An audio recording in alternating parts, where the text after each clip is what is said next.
With me now is Diane Nammi. She is the founder of Iranian and Kurdish Women's Rights Organization. It's an NGO providing help for women from the Middle East and also North Africa who are affected by violence based on honour. Thank you very much for being with us. You are one of our 100 women. It's great to have you here. Thank you for having me. Diane, tell us about the moment, if you remember it, when you were younger, that you realised that this was a political issue, the way that women were treated.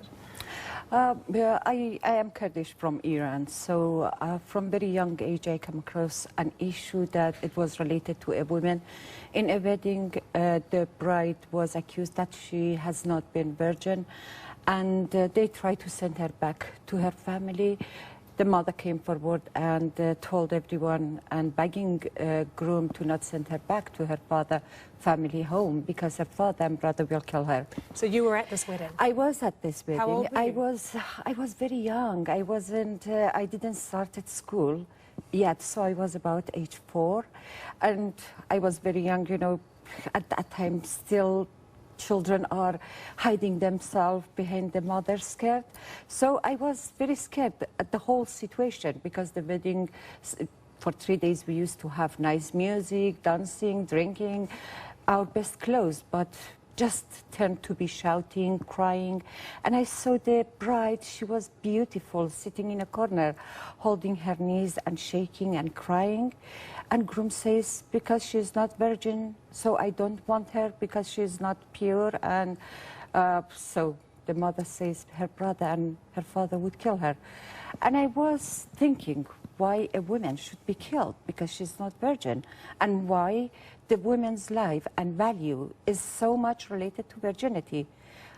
Although I didn't know what is virginity, but virgin became a huge issue for me. I remember my father stepped forward and told the groom, if you send her back to her family, you have to leave the town. And he changed the whole atmosphere. And the groom expected to not sending her back to her family. So your father was a different kind of man? He was definitely. I think he was someone really that, even by the standard of today's European country, he was one of the best. Can we fast forward from that time when you were a small girl, and obviously the years that followed, where you felt so strongly about women's issues and women's rights, to when you became a Peshmerga fighter? Now, this must have been a remarkable period of your life. What drove you to become a fighter? It was, when, you know, this incident and quite a few other incidents I remember it's happened. Especially an incident I can talk about is the first day when I start school at age 5. Our teachers started to talk to us in Persian, which is the main language of Iran. And us children from Kurdish community, we couldn't speak Farsi.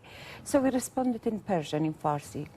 And she started to beat us up and told us that this is the last time you are speaking Farsi, Kurdish. So this was a point for me that the issue of women, of language, of nationality, it's all related to political issue. And I was questioned when I went to the teaching training school. I was questioned a few times by intelligence service. And then after revolution, of course, the Islamic Republic took power in Iran, and they attacked Kurdistan militaries. In a situation that it's happening now in Kobani. So I think they didn't left any other option for us rather than to go and join Peshmerga. The BBC has spoken many times to a woman who is a Kurdish commander, Peshmerga commander in Kobani. We haven't heard from her in English, but could you give us a sense of what it was like to be a commander and how the men that were underneath you, that you were in control of, responded to you? First of all, I have to send my greatest tribute for all those women who are standing for their life, for their safety, for their dignity, and defending the whole society. It is a huge progress to be a woman and a commander within Peshmerga. And of course, there are so many people or Peshmerga male members that they may not simply accept a woman to be a commander for them. They don't see you as being They don't see you as being equal? In my experience, I became a commander for 30 people later on. And from the very beginning, some of them were rebellion, didn't want to accept my authorities. But later on, actually, they just changed quite dramatically because they saw me that I was in the war, in the emergency situation, in operation, and even I was in the front line most of the time before even the other male member.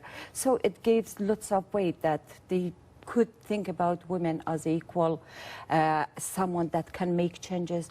And not only Peshmergas, but the whole society, actually. They change the attitude toward women, and they paid lots of respect. In that situation, do women, and particularly women with authority, see war and fighting differently?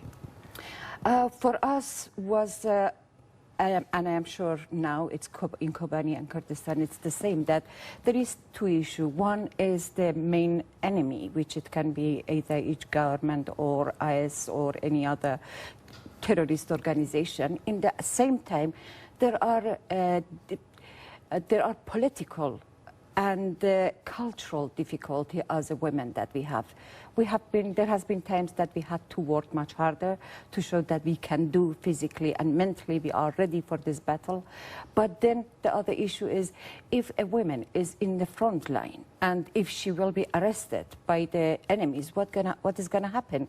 Because always the issue of shame, I think in my opinion, have been a very heavy issue that it was related to women. And sexual violence as well must be a very real Sexual violence, issue. yes, definitely. Rape in conflict zone.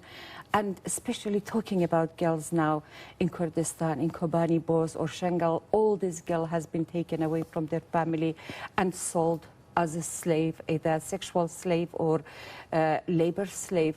It is unacceptable, and I think world should not stay silent about that. They have to bring back our children to their family. And this is a time I think we need to really ask for everyone to think about what happened for those girls. And not only those who sell them, but those who buy them needs to be part of the criminal gangs. I mean, you've set up this NGO since moving here to the UK. Do you think there is enough of a dialogue about honour killings and that kind of violence, that we talk enough about it? We don't talk enough about that. We started 12 years ago, but when I started at that time, many people, both from community and professionals in the UK, they tried to prevent me. Community, pardon me, organizations or individuals, they say, it's our issue, we have to keep it silence within the community, not talking about that. And by doing that, we bring bad reputation about community. Whereas, in my opinion, it was different. Killing women will bring bad reputation to community, not fighting for women's rights and equality. And for professionals, many of them, they told us, this is your culture, we have to respect it. We cannot just do something which is against you. Tomorrow you will call us racist. Again, my opinion was that if we... So cultural sensitivities were getting in the way. It is cultural sensitivity.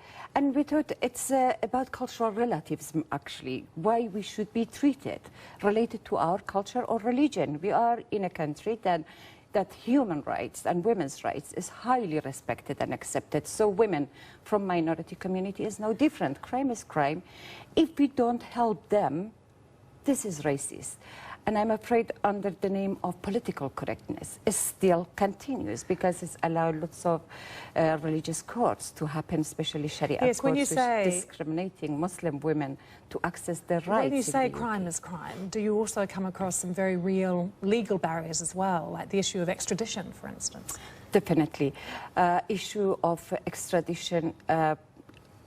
In the case of Banaz Mahmoud, two of her perpetrators, who were their cousins, who were her rapists, they tortured her before they strangled her. They planned it in a way that when they finished their work, then they had a ticket, they returned back to Iraq. So bringing back two people for the first time in the history from Iraq to UK to face justice, and both of them perpetrators of honor killing, it was a huge success for us. And so both of them are have received life sentence. The other issue we are very proud of, is changing the justice.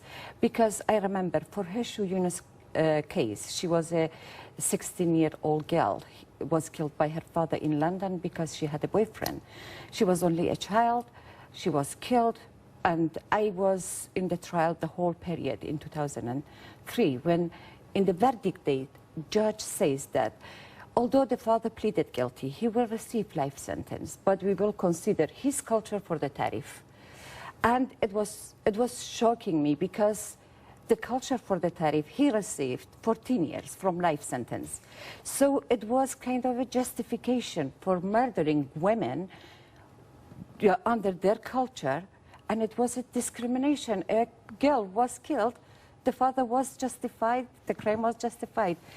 But later on, in case of Banaz Mahmoud and Sabjit Atwal, judge said, this is the culture, need to be changed, not women to be sacrificed for the culture. Well, that is... It's a huge achievement. A huge achievement. Of course, having forced marriage criminalized in the UK as well and all around Europe, it's another achievement, which is very powerful and important. Well, congratulations on that progress. Well, thank you Nammi, so thank much. you very much for being Thank with us you. and part of our 100 Women series. We've got so much more for you as well, of course, on our Facebook page, the 100 Women series.